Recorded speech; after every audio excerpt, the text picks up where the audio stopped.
In the spring of 1834, somewhere in the rolling hills of central Virginia, a discovery was made that would forever change how we understand the depths of human evil.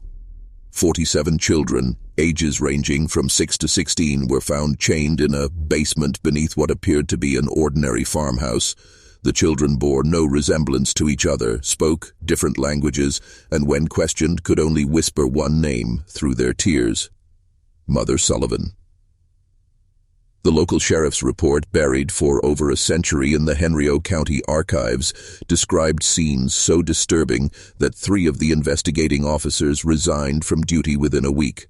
What makes this case truly haunting isn't just the horror of what was found, but the chilling realization that Constance Sullivan had been operating her twisted enterprise for over 2 decades without detection. The children called her Mother, but the truth behind that title would prove far more sinister than anyone could have imagined. Before we continue with the story of the Sullivan family and their unspeakable secrets, I want to ask you something important. This channel isn't for everyone, only for the bravest souls who dare to confront the darkest chapters of American history. If you've made it this far, you're not like most people. You understand that some truths are too horrifying to ignore, no matter how much they disturb us. So hit that subscribe button and join our community of true mystery seekers. And tell me in the comments, what state are you listening from? Are you brave enough to hear stories like this from your own backyard? The question that haunted investigators then and continues to perplex historians today is how such a massive operation could have gone undetected for so long in a close-knit rural community. The Virginia of 1834 was a land caught between 2 worlds. The old plantation system still dominated the landscape, while whispers of industrial change drifted down from the north. In this environment, the small farming community of Millbrook, a collection of perhaps 50 families spread across the gentle slopes of Henry County, represented the typical American rural settlement of the era. Most residents farmed tobacco or corn, traded at Henderson's General Store, and gathered for social events at the one-room schoolhouse that doubled as a community meeting hall. The Sullivan property sat on the outskirts of this community, a modest 2-story wooden farmhouse surrounded by nearly 200 acres of prime agricultural land. To any traveler passing along the dusty road that connected Millbrook to Richmond, the Sullivan farm appeared utterly unremarkable.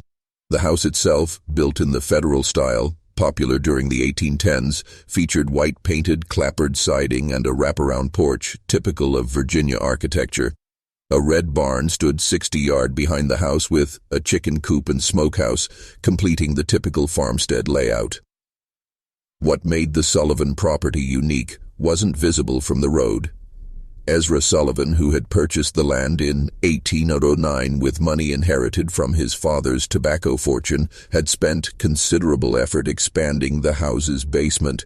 While most Virginia homes of the period featured simple root cellars, the Sullivan basement extended far beyond the footprint of the house above. Local craftsmen remembered being hired for various excavation projects throughout the 1810s and 1820s, though none had seen the completed work. Ezra paid well and in cash, asking only that the workers focus on their assigned sections rather than the overall project. Constance Sullivan, Ezra's wife, had arrived in Millbrook in 1811 as a bride of 22. Neighbors remembered her as a handsome woman with dark hair and an unusually soft voice. She dressed simply but neatly, attended at the Methodist church services when health permitted, and maintained a reputation for charitable works. When approached about contributing to community causes, Constance would inevitably explain that she and Ezra were already caring for several orphaned children from her family back in Pennsylvania. The arrangement, she explained, was temporary, just until suitable permanent homes could be found. This explanation satisfied the community's curiosity about the occasional glimpses of children around the Sullivan property. Mrs. Henderson at the general store would sometimes see a young face peering from the Sullivan wagon when Constance came to town for supplies. The children, never spoke, but Constance would explain that they were shy, traumatized by the loss of their parents, and needed time to adjust to their new circumstances. The community, familiar with the tragedy of orphaned children in an era of high mortality rates, accepted these explanations without question. Thomas Henderson, who ran the general store, later recalled that Constance Sullivan was one of his most reliable customers. Every 2 weeks she would arrive with a detailed list and enough cash to purchase substantial quantities of basic foodstuffs: flour, cornmeal, salt, pork, molasses, and other staples. The quantities seemed large for a childless couple, but when Thomas mentioned this, Constance would remind him about the orphaned children. She also purchased unusual amounts of basic medicines, explaining that children from poor circumstances often arrived with various ailments that required treatment. The Sullivan farm operated on a schedule that puzzled some neighbors. While most farming families rose with the sun and worked until dusk, activity at the Sullivan property often continued well into the evening. Lights could be seen in the farmhouse windows at unusual hours, and the sound of hammering or construction work sometimes echoed across the fields during the night. When asked about these activities, Ezra would explain that he was making improvements to accommodate the growing number of children in their care. Dr. Marcus Whitfield, the traveling physician who served the Millbrook area, remembered being called to the Sullivan farm on several occasions during the 1820s and early 1830s. Each time he was told that one of the orphaned children had fallen ill and needed medical attention. However, Dr. Whitfield was never permitted to examine the children directly. Instead, Constance would describe the symptoms and request specific medications. When the doctor insisted on seeing his patients, Constance would explain that the children were too frightened of strangers, too traumatized by their experiences to allow examination by unfamiliar men. The deception was so complete that even the local pastor, Reverend Samuel Matthews, believed in the Sullivan family's charitable work. During his occasional visits to the farm, Reverend Matthews would praise Constance and Ezra for their Christian compassion in caring for so many unfortunate children. He offered to help find permanent homes for the orphans, but Constance would always explain that she was already in correspondence with relatives in Pennsylvania who would eventually take the children. The process, she assured him, simply required patience and careful arrangement. What none of the community members realized was that Constance Sullivan had been perfecting her deception for over 2 decades. The orphaned children were not temporary residents awaiting placement with loving families. They were prisoners, purchased, kidnapped, or lured from their families across multiple states, held in conditions that would make hardened criminals weep with horror. The discovery that would expose the Sullivan family's horrific secrets began with a series of seemingly unrelated incidents in the early months of 1834. February had been unusually harsh, with temperatures dropping well below freezing for weeks at a time.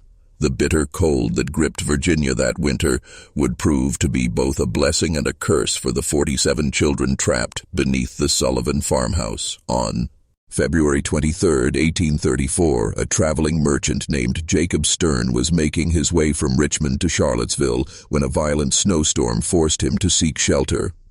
The Sullivan farm, being the closest building visible from the road, seemed like a natural choice for emergency accommodation.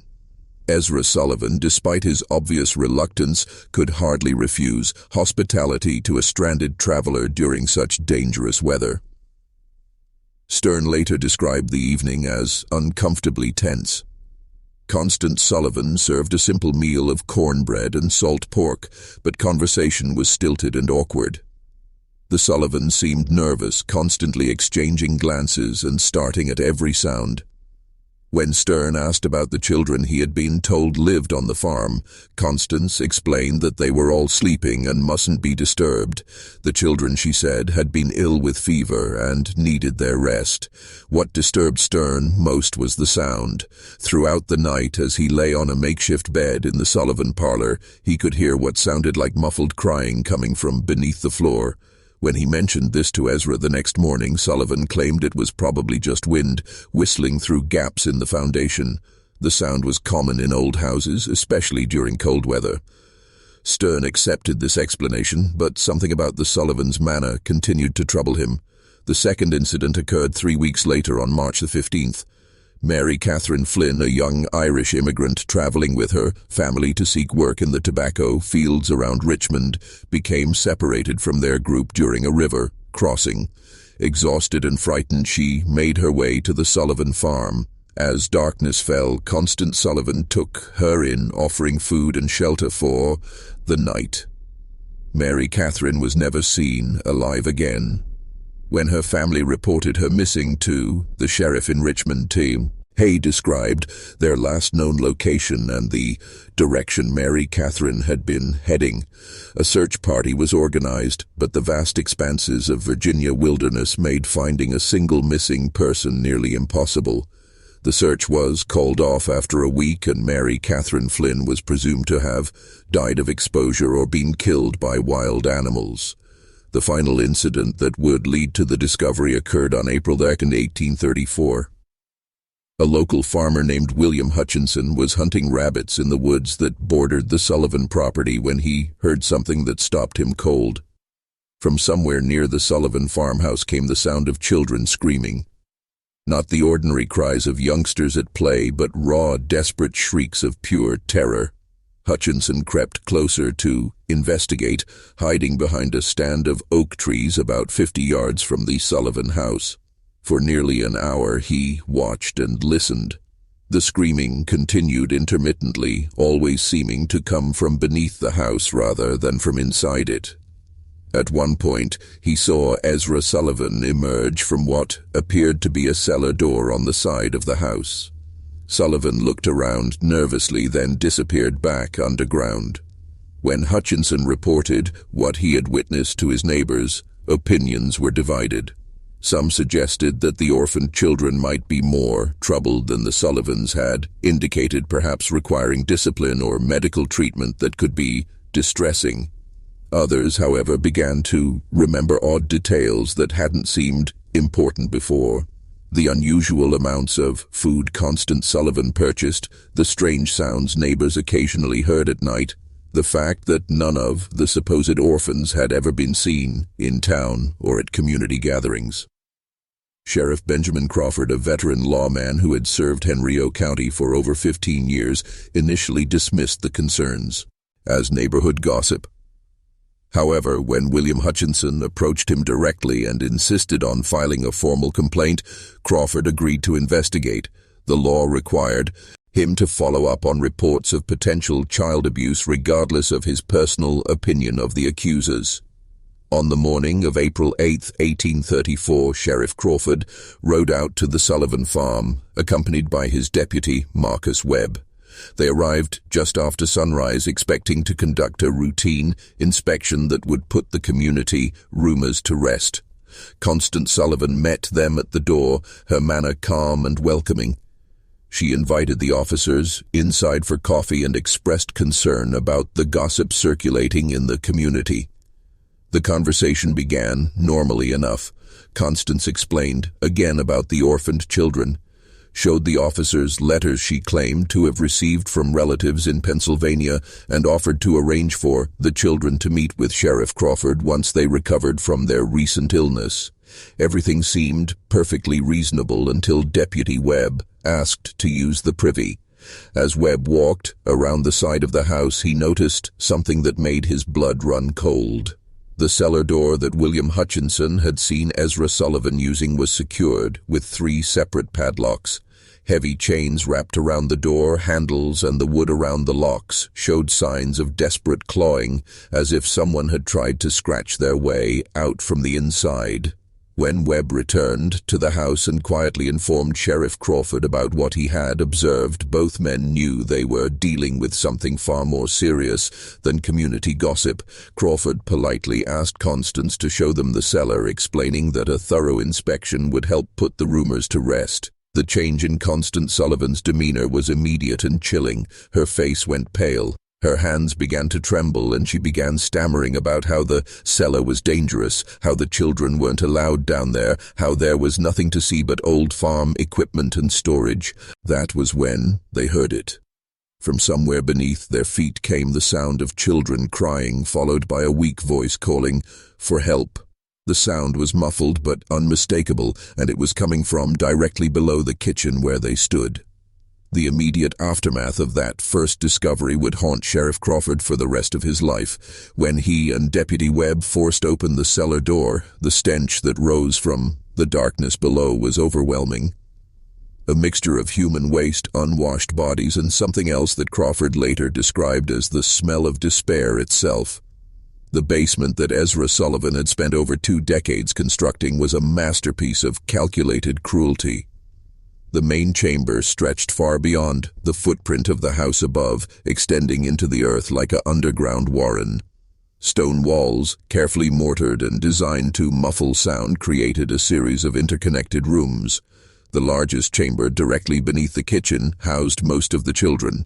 They were chained to iron rings embedded in the stone walls, each child secured by shackles around their ankles. The chains were long enough to allow movement within a small area, but prevented any possibility of escape. The children ranged in age from approximately 6 to 16 years old. They were emaciated, their clothes reduced to rags, their bodies bearing the marks of prolonged neglect and abuse. Many showed signs of illness, fever, respiratory problems, and skin conditions that came from living in the damp, unventilated underground space. What struck both officers most forcefully was the silence. After the initial cries for help, the children said nothing. They simply stared at the newcomers with eyes that held no hope, no expectation of rescue. Deputy Webb, a father of 4, had to leave the basement twice to vomit. Sheriff Crawford, despite his years of law enforcement experience, found himself unable to process the full scope of what he was seeing. The methodical nature of the imprisonment, the evidence of long-term planning, the sheer number of victims, it was beyond anything in his experience or imagination. In the smaller chambers, Crawford and Webb found evidence of the Sullivan system of control. One room contained stocks and restraining devices for punishment. Another held what appeared to be a primitive medical area where the children were treated for injuries and illnesses, not out of compassion but to keep them alive and functional. A third room contained detailed records that would prove crucial to the investigation. Names, ages, dates of arrival, and notes about each child's condition and behavior. The records revealed the scope of the Sullivan operation. Children had been arriving at the farm regularly since 1812, shortly after Constance Sullivan came to Millbrook. The sources varied. Some were orphans purchased from overwhelmed poor houses. Others were runaways lured by promises of food and shelter, and still others appeared to have been simply kidnapped from their families. The record showed that over the years more than 90 children had passed through the Sullivan basement. The obvious question, what had happened to the others, was answered in the most horrifying way possible. In a separate chamber, reached through a narrow passage that required crawling. Crawford and Webb found the remains of at least 36 children. Some appeared to have died from illness or malnutrition. Others showed signs of violence. All had been buried in shallow graves beneath the basement floor, their bodies covered with lime to control odor and decay. The investigation that followed the initial discovery would continue for months as authorities struggled to understand how such a massive criminal enterprise had operated undetected for over 2 decades. The answer lay in Constance Sullivan's genius for deception and her understanding of human psychology. She had created a persona that was almost perfectly designed to avoid suspicion in a rural 1830s community. The character of the charitable woman caring for orphaned children appealed to the community's Christian values while explaining away any unusual aspects of the Sullivan household. The story of traumatized children who were too frightened to interact with strangers provided a ready excuse for why the supposed orphans were never seen in public. The claim that permanent homes were being arranged with distant relatives explained why the children never seemed to leave the farm. Even more cleverly, Constance had created multiple layers of protection for her operation. The children were taught to call her mother, ensuring that if anyone ever overheard them, it would seem like a natural family relationship. The few times children had been glimpsed by outsiders, they had been carefully coached to remain silent and appear shy rather than terrified. The substantial food purchases were explained by the presence of multiple children, while the medical supplies were justified by the supposed poor health of orphaned youngsters. The physical setup of the operation was equally well planned. The basement construction had been spread over many years, with different workers handling different aspects of the project. No single craftsman had seen the complete layout or understood the true purpose of the modifications. The soundproofing was effective enough that even close neighbors rarely heard anything suspicious, and when they did, the sounds could be explained as ordinary farm activities or the normal noise of children playing. Perhaps most disturbing was the psychological control system that Constance had developed. The children were told that they had been abandoned by their families, that no one was looking for them, and that the outside world was dangerous and hostile. Those who behaved properly were given slightly better food and living conditions. Those who caused trouble were subjected to punishments that served as examples to the others. Over time, most of the children accepted their captivity as simply the way their lives were meant to be. The community's reaction to the discovery was one of complete shock and disbelief. Many residents initially refused to believe that Constance Sullivan, the quiet woman who had lived among them for over 20 years, could be capable of such monstrous acts. Some suggested that she must have been coerced by her husband, or that the whole situation was somehow a misunderstanding. These denials became impossible to maintain as more evidence emerged. The detailed records found in the basement included not just information about the children, but also correspondence with criminal contacts in other states. Constance Sullivan had been part of a network that trafficked in children, buying and selling young victims across state lines. The Sullivan farm was just one operation in a larger criminal enterprise that stretched from Pennsylvania to Georgia. As Sheriff Crawford delved deeper into the Sullivan case, disturbing patterns began to emerge that suggested the operation was far more sophisticated than initially believed. The correspondence found in the basement revealed that Constance Sullivan had been in regular contact with at least 12 and other individuals across 5 states, all apparently involved in similar activities. The letters, written in a simple code that was eventually deciphered, discussed merchandise, deliveries, and quality control in language that clearly referred to human trafficking. One letter, dated just 3 months before the discovery, came from someone identified only as a Morrison in Philadelphia. Morrison wrote that he had 6 new items of varying ages and conditions that would be suitable for your requirements. The letter included detailed descriptions of the children, their approximate ages, and their physical conditions. Most disturbingly, it included notes about their temperaments, which children were compliant and which might require additional training. The financial records painted an even more horrifying picture. Constance Sullivan had been paying between $50 and $200 per child, depending on age and condition. She had also been receiving payments from other locations, suggesting that the Sullivan farm served as both a destination and a distribution point for trafficked children. The total amount of money involved was staggering for the time period. Over $8,000 in transactions over 2 decades, equivalent to several $100,000 in modern currency. Dr. Marcus Whitfield, the traveling physician who had been called to the Sullivan farm on several occasions, became a key witness as the investigation expanded. Under questioning, he revealed that Constance Sullivan had always been unusually specific about the medications she requested.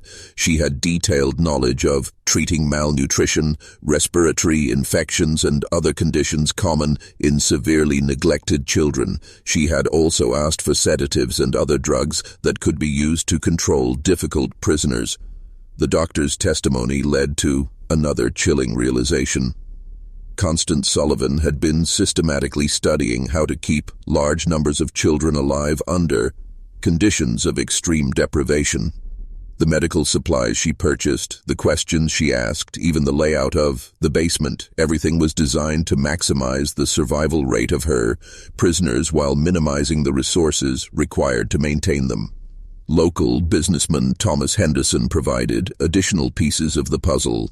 A review of his sales record showed that Constance Sullivan had been purchasing increasing quantities of basic supplies over the years. What appeared to be the growing needs of a charitable household was actually evidence of an expanding criminal operation. Henderson also remembered specific requests for items that seemed unusual at the time. Extra blankets, large quantities of children's clothing, and bulk purchases of simple medicines. The investigation also revealed the role of Ezra Sullivan in the operation. While Constance appeared to be the mastermind, Ezra was responsible for the physical maintenance of the prison and the handling of the children. Several of the surviving victims, when they were finally able to speak, described him as the enforcer who carried out punishments and maintained discipline. His construction work on the basement hadn't been just expansion. It had been constant refinement of a system designed to hold human beings in captivity. The most disturbing revelation came from analyzing the records of children who had disappeared from the Sullivan farm over the years. The ledgers showed that some children had been transferred to other locations, suggesting a network of buyers and sellers across multiple states. Others had been marked as unsuitable or problematic, entries that corresponded with the remains found in the basement burial chamber. The scope of the investigation expanded as authorities in other states began examining their own unsolved disappearances. Missing children reports from Pennsylvania, Maryland, North Carolina, and South Carolina showed disturbing similarities. Many of the missing children fit the profile of those found at the Sullivan farm, poor, orphaned, or from families that were unlikely to have resources to search for them extensively. Federal marshals were called in to coordinate the multi-state investigation. This was unprecedented for the time period, as most law enforcement was strictly local. The Sullivan case represented one of the first major criminal investigations to cross state lines and involve federal authorities. The legal implications were complicated by the fact that many of the crimes had occurred in different jurisdictions under different laws. As weeks passed, more survivors began to tell their stories. The accounts were remarkably consistent, describing years of imprisonment, systematic abuse, and psychological manipulation. The charitable term Dren described how new arrivals were broken in, subjected to isolation, punishment, and indoctrination until they accepted their fate. They spoke of a complex hierarchy among the prisoners, with older children given minor privileges in exchange for helping to control younger ones. The survivors also revealed the extent of Constance Sullivan's psychological manipulation. She had convinced many of the children that they were worthless, that their families had sold them or abandoned them, and that they deserved their treatment. Some of the older children, who had been imprisoned for years, initially resisted rescue efforts because they had been conditioned to believe that the outside world was even more dangerous than their captivity. The investigation uncovered evidence of Sullivan's methods for acquiring victims. She had developed relationships with corrupt officials at poorhouses and orphanages who would provide children in exchange for payments. She had also cultivated contacts among criminal elements in major cities who could identify vulnerable children, runaways, street orphans, and others who wouldn't be missed immediately. Perhaps most chillingly, the records showed that the Sullivan operation had been expanding in recent years. The number of children being held had increased, and there were plans in the correspondence for establishing similar facilities in other locations. The discovery at the Sullivan farm had apparently interrupted a criminal enterprise that was on the verge of becoming a much larger operation. The breakthrough that would lead to the complete exposure of the Sullivan network came from an unexpected source. Among the surviving children was a girl named Rebecca, approximately 14 years old, who had been held longer than any of the others. Unlike the other children who had been broken by their ordeal, Rebecca had maintained a spark of defiance and song, and an extraordinary memory for details. Rebecca had been kidnapped from her family's farm in Pennsylvania in 1829 when she was just 9 years old. She remembered everything about her capture, how a woman claiming to be a distant relative had arrived at their farm, how she had been lured away with promises of sweets and a ride to town, how she had awakened chained in the Sullivan basement. More importantly, she remembered every conversation she had overheard between Constance Sullivan and the various visitors who had come to the farm over the years. Rebecca's testimony revealed that the Sullivan operation was just one part of a much larger network. She had heard Constance discussing other farms, other locations where children were being held. She remembered names, dates, and details about shipments of children being moved between different facilities. Her information provided law enforcement with their first comprehensive picture of the scope of the criminal enterprise. The most significant revelation came when Rebecca described a visit that had occurred just 8 weeks before the discovery.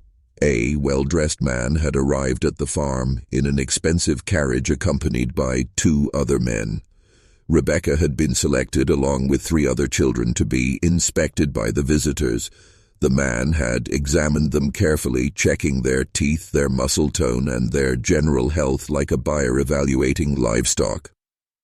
The visitor had ultimately decided not to purchase any of the children, complaining that they were too damaged for his purposes. However, he had left behind a letter containing detailed specifications for the type of children he wanted to purchase. The letter, which was found among Constance Sullivan's papers, described requirements for children of specific ages, physical characteristics, and temperaments. The language was cold and businesslike, discussing human beings as commodities to be bought and sold. The letter was signed H. Blackwood and included a return address in Charleston, South Carolina. When authorities investigated, they discovered that Henry Blackwood was a wealthy plantation owner who had been purchasing children for years, ostensibly as household servants, but actually for purposes that the investigation would reveal to be even more sinister than the Sullivan operation. The Blackwood connection opened up an entirely new dimension of the case. Southern plantation owners, it appeared, had been using the child trafficking network to acquire workers who would be completely under their control. Unlike enslaved people who had some legal protections and whose disappearance might be noticed, trafficked children could be worked to death with no legal consequences. They had no families to search for them, no legal status to protect them, and no hope of escape. The investigation of the Blackwood connection revealed that several other prominent Southern families had been involved in similar purchases. The children were being used not just as laborers but as subjects for medical experiments, as targets for violent entertainment, and for purposes that the investigators found too disturbing to document fully in their official reports. As the scope of the criminal network became clear, the investigation faced increasing resistance from powerful interests. Several of the families involved in purchasing children had significant political connections and substantial resources to protect themselves. Threats began to be made against investigators, witnesses, and even the surviving children. Sheriff Crawford received anonymous letters warning him to drop the investigation. Deputy Webb was attacked by unknown assailants while walking home from work. Dr. Whitfield found his medical practice suddenly boycotted by several prominent patients. The pressure was clearly designed to intimidate law enforcement and prevent the full extent of the network from being exposed. The situation became even more dangerous when any of the surviving children, a boy named Timothy, who had been providing crucial testimony, disappeared from the temporary shelter where he was being housed. A search was conducted, but Timothy was never found. The message was clear. Those who cooperated with the investigation would face severe consequences. Despite the intimidation, the investigation continued. Federal marshals provided additional security for key witnesses and investigators. The surviving children were moved to more secure locations, and armed guards were posted at the Sullivan farm to protect the physical evidence. The case had become a test of whether the American legal system could function when confronted with crimes involving wealthy and powerful perpetrators. The pressure reached its peak when Constance Sullivan herself was found dead in her jail cell. The official cause of death was listed as suicide, but the circumstances were suspicious. Sullivan had been scheduled to testify about the full extent of the criminal network, including the names of all her contacts and customers. Her death eliminated the investigation's most important witness and source of information about the broader conspiracy. The mysterious death of Constance Sullivan sent shockwaves through the investigation team. If powerful interests were willing to eliminate key witnesses, no one involved in the case was safe. The investigation had uncovered a criminal enterprise so vast and so well connected that it posed a threat to some of the most prominent families in American society. Just when it seemed that the investigation might be derailed by intimidation and violence, an unexpected development changed everything. A former employee of Henry Blackwood, motivated by guilt over what he had witnessed, came forward with evidence that would blow the case wide open. The employee, a man named Samuel Pierce, had worked as an overseer on the Blackwood plantation and had detailed knowledge of the children who had been purchased from the Sullivan network. Pierce brought with him documents that proved the connection between the Sullivan operation and the Southern buyers. More importantly, he had witnessed the fate of many of the children who had been sold to plantation owners. His testimony would provide the final pieces of the puzzle and expose the full horror of what had been happening to America's most vulnerable children. Samuel Pierce's testimony before the federal grand jury in Richmond would go down as one of the most disturbing accounts in American legal history. Pierce, a man in his 40s with weathered hands and haunted eyes, had worked for Henry Blackwood for over a decade. What he had seen on the Blackwood plantation and what he revealed about the fate of the Sullivan children shocked even the seasoned investigators who had thought they understood the scope of the criminal enterprise. Pierce described how the Blackwood plantation operated two separate systems.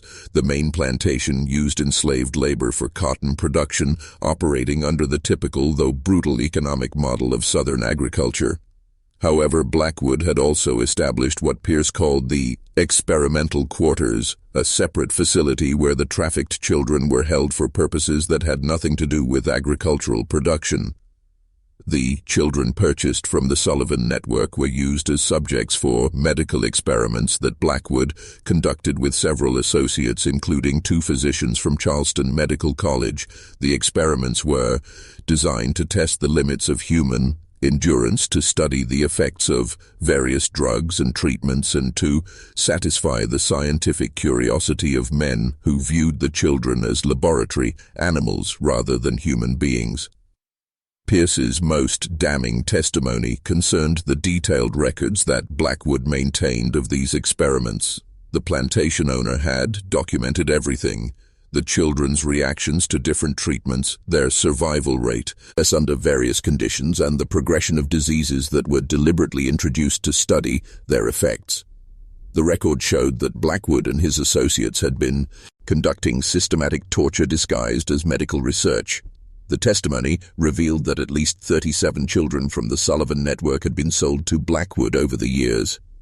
Of these, only 4 had survived long enough to be transferred to other buyers. The rest had died as a result of the experiments, malnutrition, or the brutal working conditions in the experimental quarters. Their bodies had been buried in unmarked graves in a remote section of the plantation. Pierce also provided information about the broader network of buyers. He had been present at meetings where Blackwood discussed purchases with other plantation owners, wealthy businessmen, and even some politicians. The conversations he overheard revealed that the trafficking network extended far beyond what investigators had imagined. Children were being bought and sold across the entire country, with different buyers having different requirements and purposes. The most shocking revelation came when Pierce described a gathering he had witnessed in the fall of 1833. Blackwood had hosted what he called a demonstration for potential buyers from across the South. The event was designed to showcase the quality of the children available through the network and to demonstrate the various uses to which they could be put. Pierce's description of this gathering was so disturbing that several members of the grand jury had to leave the room. The demonstration had included displays of the children's ability to perform various types of work, their responses to different forms of punishment and control, and their suitability for different types of exploitation. The buyers had been encouraged to examine the children closely to test their reactions and to place orders for specific types of victims. The entire event had been conducted with the casual business-like atmosphere of a livestock auction. Pice's testimonials revealed the financial scope of the network. The prices paid for children varied dramatically based on their age, physical condition, and intended use. Younger children who could be more easily controlled and conditioned commanded higher prices. Children with specific physical characteristics or abilities were sold at premium rates. The total amount of money involved in the network was estimated to be in the hundreds of thousands of dollars, a fortune for the time period. The investigation team used Pice's information to coordinate raids on multiple locations across the South. Federal marshals working with local law enforcement simultaneously struck at plantations, warehouses, and other facilities where trafficked children were being held. The raids were conducted in secrecy to prevent the destruction of evidence and the escape of key perpetrators. The results of the coordinated raids were staggering. Over 900 additional children were rescued from various locations. Physical evidence was seized that documented the full extent of the trafficking network, including financial records, correspondence, and detailed logs of purchases and sales. Several prominent individuals were arrested, including Henry Blackwood, 2 physicians from Charleston Medical College, and a state legislator from Georgia, who had been one of the network's best customers. The evidence seized during the raids painted a picture of systematic evil that shocked the nation. The trafficking network had been operating for over 30 years, had involved dozens of major buyers and sellers, and had victimized hundreds of children. The level of organization and sophistication was unprecedented for any criminal enterprise of the time period. The medical experiments conducted by Blackwood and his associates were documented in horrifying detail. The record showed that the experimenters had deliberately infected children with diseases to study their progression, had tested various poisons and toxins, and had conducted surgical procedures without anesthesia or proper medical training. The children had been treated as disposable research subjects, their lives valued only for the scientific knowledge that could be extracted from their suffering. The investigation also revealed the corruption that had made the network possible. Officials at orphanages, poor houses, and local governments had been bribed to provide children or to ignore their disappearances. Judges had been paid to declare children abandoned or to approve adoptions that were actually sales. Even some law enforcement officials had been involved in covering up evidence and intimidating witnesses. The legal proceedings that followed would drag on for years as prosecutors struggled to bring justice to victims of crimes that had occurred across multiple states and jurisdictions. The complexity of the case, combined with the wealth and political connections of many of the defendants, made prosecution extremely difficult. Several key defendants escaped conviction on technical grounds or through the influence of powerful allies. However, the public exposure of the trafficking network had profound effects that extended far beyond the legal proceedings. The Sullivan case became a catalyst for the first federal legislation addressing child trafficking and abuse. It led to reforms in the oversight of orphanages and poor houses and to the establishment of new legal protections for vulnerable children. The final resolution of the Sullivan case would take nearly 5 years to complete, but its impact on American society was immediate and profound. The public reaction to the revelations was one of horrified fascination mixed with a determination to prevent such atrocities from happening again. Newspapers across the country covered the story in unprecedented detail, with many publications dedicating entire issues to the investigation's findings. The surviving children faced a long and difficult path to recovery. Most had been held for years and had no memory of life before their captivity. The 47 children rescued from the Sullivan basement required extensive medical treatment, psychological care, and patient work to help them readjust to normal human interaction. Many never fully recovered from their ordeal, carrying physical and emotional scars for the rest of their lives. Rebecca, the 14-year-old girl whose testimony had been crucial to exposing the broader network, became something of a celebrity as news of her courage spread. However, the attention proved overwhelming for someone who had endured such trauma. She was eventually placed with a Quaker family in Pennsylvania who provided the quiet, supportive environment she needed to heal. Rebecca lived to be 73 years old, eventually marrying and raising a family of her own. But she never spoke publicly about her experiences again after the trial testimony. The legal proceedings revealed the full extent of the corruption that had enabled the trafficking network. Ezra Sullivan, who had been captured during the initial raid, was convicted on multiple charges of kidnapping, imprisonment, and murder. He was executed by hanging in Richmond on November 15, 1836, before a crowd of over 3,000 people. His last words, according to witnesses, were a confession that he had followed the devil's path and a plea for forgiveness from the children he had helped to torture. Henry Blackwood's trial became a sensation that exposed the dark underbelly of Southern plantation society. The medical records seized from his plantation provided evidence of systematic torture and murder that shocked even hardened observers. Blackwood was convicted of multiple murders and sentenced to death, but his execution was delayed for years by appeals and political maneuvering. He eventually died in prison in 1841, reportedly of a heart attack, though some suspected he had been poisoned by associates who feared he might reveal additional secrets.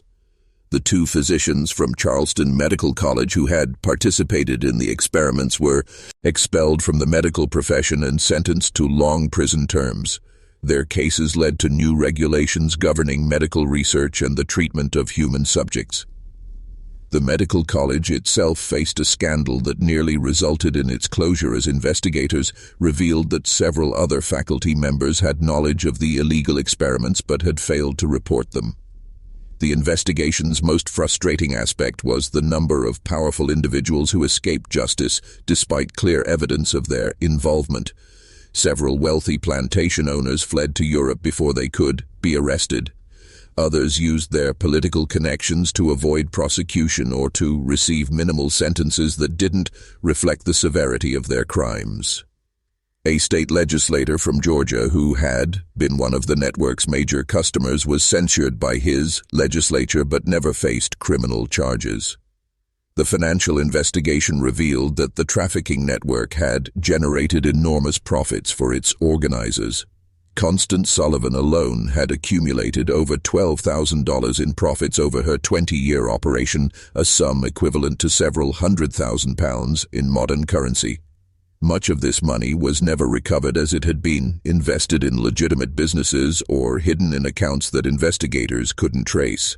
The Sullivan farm itself became a symbol of the horrors that had been uncovered. The property was seized by the government and eventually sold at auction, but no one wanted to live in a place associated with such evil. The house was demolished in 1845, and the basement was filled with concrete and sealed permanently. A small cemetery was established on the site to memorialize the children who had died there, though most of their names were never known. The case led to significant reforms in child welfare and protection. Virginia passed the first comprehensive child protection laws in American history, establishing government oversight of orphanages and requiring background checks for anyone seeking to adopt or care for large numbers of children. Other states quickly followed with similar legislation, creating the foundation for modern child welfare systems. The federal government also responded with new laws addressing interstate crimes and human trafficking. The Sullivan case had demonstrated the limitations of state-by-state law enforcement when dealing with crimes that crossed jurisdictional boundaries. New federal statutes gave marshals expanded authority to investigate and prosecute trafficking cases, establishing precedents that would prove crucial in later criminal justice developments. Perhaps most importantly, the case changed public awareness about the vulnerability of children and the need for systematic protection. The romantic notion of the charitable individual caring for orphaned children was replaced by a more realistic understanding of the need for institutional oversight and legal safeguards. The phrase "another Sullivan case" entered common usage as a warning about the potential for abuse in situations involving vulnerable children. Dr. Marcus Whitfield, the physician who had unknowingly enabled the Sullivan operation through his medical consultations, dedicated the rest of his career to child welfare. He established free clinics specifically for orphaned and abandoned children and became an advocate for reforms in medical practice that would prevent physicians from being manipulated by criminals. His later writings on medical ethics were influenced heavily by his experience with the Sullivan case. Sheriff Benjamin Crawford, who had led the initial investigation, was promoted to federal marshal and spent the rest of his career pursuing similar cases. He became one of the first law enforcement officials to specialize in crimes against children, developing investigative techniques and procedures that would be used for decades. Crawford's detailed reports on the Sullivan case became required reading for law enforcement officers across the country. The children's stories, as they emerged over the years, revealed the full scope of human resilience and the long-term effects of systematic abuse. Some, like Rebecca, were able to build relatively normal lives with proper support and care. Others struggled with mental illness, addiction, and other problems that stemmed from their traumatic experiences. A few never recovered at all, dying young from complications related to their years of imprisonment and abuse. The network's correspondence, which had been preserved as evidence, provided investigators with information that led to additional cases for years after the initial discovery. Letters found in the Sullivan basement contained references to other operations, other victims, and other perpetrators. Some of these leads resulted in successful prosecutions, while others led to dead ends or situations where too much time had passed to gather sufficient evidence. One of the most haunting aspects of the case was the realization that the Sullivan operation had been just one part of a much larger system of exploitation that had existed largely undetected for decades. The investigation revealed that similar networks had operated in other parts of the country, that children had been bought and sold like commodities throughout American history, and that the legal and social systems had been inadequate to protect the most vulnerable members of society. The case also highlighted the role of community responsibility in preventing such atrocities. The residents of Millbrook, who had lived for 20 years next to one of the most horrific crime scenes in American history, struggled with guilt and self-examination. How had they failed to see what was happening? What signs had they missed or ignored? Could they have prevented the suffering if they had been more vigilant or suspicious? These questions led to broader discussions about the obligation of communities to watch out for their most vulnerable members. The Sullivan case became a cautionary tale about the dangers of accepting explanations without investigation, of respecting privacy when that respect enabled abuse, and of assuming that respectable appearances guaranteed moral behavior. The legacy of the Sullivan case extended far beyond the immediate legal and social reforms it inspired. The detailed documentation of the investigation, including the correspondence, financial records, and testimony, became an invaluable resource for understanding the history of crime and exploitation in America.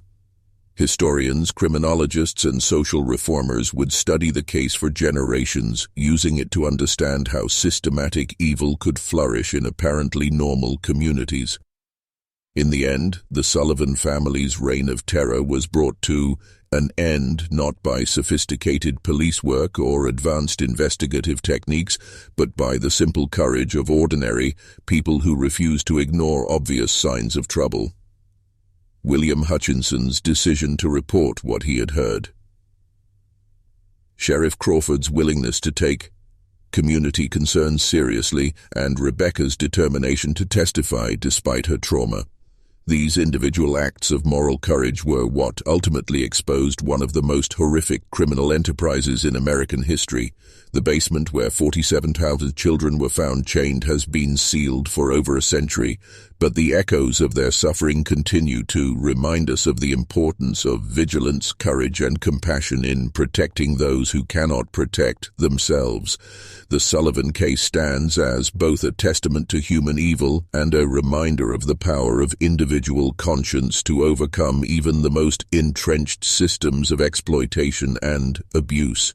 If this story has given you chills, you understand why. These dark chapters of American history must never be forgotten. Just when we thought we'd seen it all, the horror in places like the Sullivan farm intensifies our understanding of how evil can hide behind respectable facades. If this story is giving you chills, share this video with a friend who loves dark mysteries. Hit that like button to support our content, and don't forget to subscribe to never miss stories like this. Let's discover together what other secrets lie buried in America's past. This mystery shows us that evil often wears the mask of respectability, and that the most horrific crimes can be committed by those who appear most normal to their communities. What do you think of this story? Do you believe everything was revealed, or are there still secrets buried in the Virginia hills? Leave your comment below. If you enjoyed this tale and want more horror stories like this, subscribe, hit the notification bell, and share with someone who loves mysteries. The darkness of American history has many more secrets to reveal, and we'll be here to uncover them all.